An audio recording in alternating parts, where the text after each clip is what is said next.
presidents were largely figureheads, but they did get to hand out about 100,000 jobs, which meant they could reward their supporters if you helped somebody get elected and you were important in any way. If you were in the top kind of 100,000 or so, you had a good chance of getting a federal job, which was a pretty good appointment, pretty cushy job. Rutherford B. Hayes, for example, famously and took much criticism for handing out just an incredible amount of jobs to his political allies. It's the spoil system of Andrew Jackson, but expanded massively. Now, there became a split. Democrats, of course, were attacking the system because they hadn't had the White House since the 1850s as corrupt. And many Republicans actually started to agree with them. And so the Republicans kind of split into two sides. The stalwarts were those people who supported this patronage system. Roscoe Conkling, who's over there on the right, from New York, was the leader of the stalwarts, and they said, no, there's nothing wrong with patronage. You should reward the people who help you get elected. You see the cartoon down there at the bottom.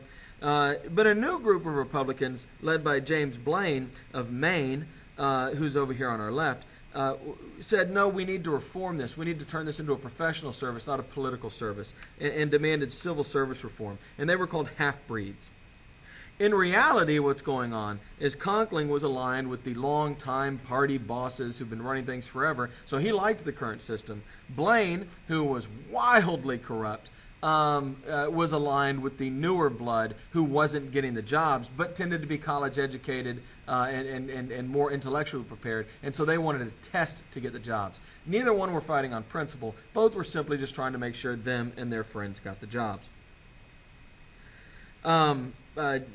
Hayes split the difference. Hayes awarded some of the jobs to the half-breeds and some of the jobs to the stalwarts, and would become very unpopular for both parties, or both sides in this fight because of it.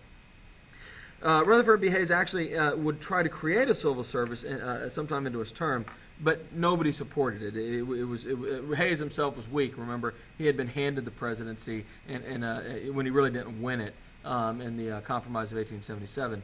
And it wasn't taken very seriously. But in the election of 1880, the Republicans will run a half-breed. That's somebody who favors civil service reform, James Garfield of Ohio. But they will give him a stalwart vice president, somebody who's against civil service reform, in Chester Arthur of New York. The Democrats will nominate Mexican war hero and Civil War hero Winfield Scott Hancock, and lose.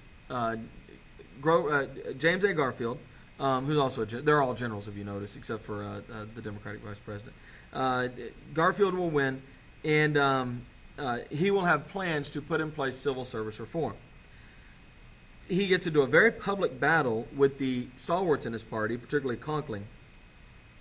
And on July 2nd of 1881, Garfield will be shot on a train platform, I believe in Buffalo, by a man named Charles Guiteau, who shouted when he shot him, "I am a stalwart, and Arthur is president now." Now, we don't believe this to be part of some vast conspiracy of the stalwarts. We believe this to be one crazy man acting alone. Guiteau apparently had campaigned for Garfield. He was a nobody. He was insignificant. But he had believed himself to be the reason Garfield won and was angry that Garfield hadn't given him a job. It takes Garfield 3 months to die. But when he does die, Chester Arthur comes to the president. Well, here's the assassination, and we see images here from that. And you see Guiteau there with the Office for Your Life thing. Guiteau is the assassin up here on the upper left.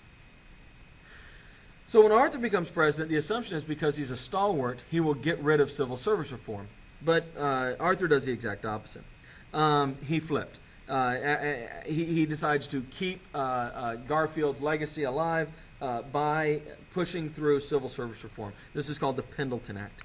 It's signed in 1883, and it takes a relatively small percentage of the government jobs and gives a written test to find the people who are most rewarding for them. And we still do it that way today. In fact, the number of jobs that are civil service jobs and not political appointments dwarfs the number of jobs that are political appointments. And this is a major change in how we do our government. I know this period of history often gets overlooked, but just like all the others, it's pretty important.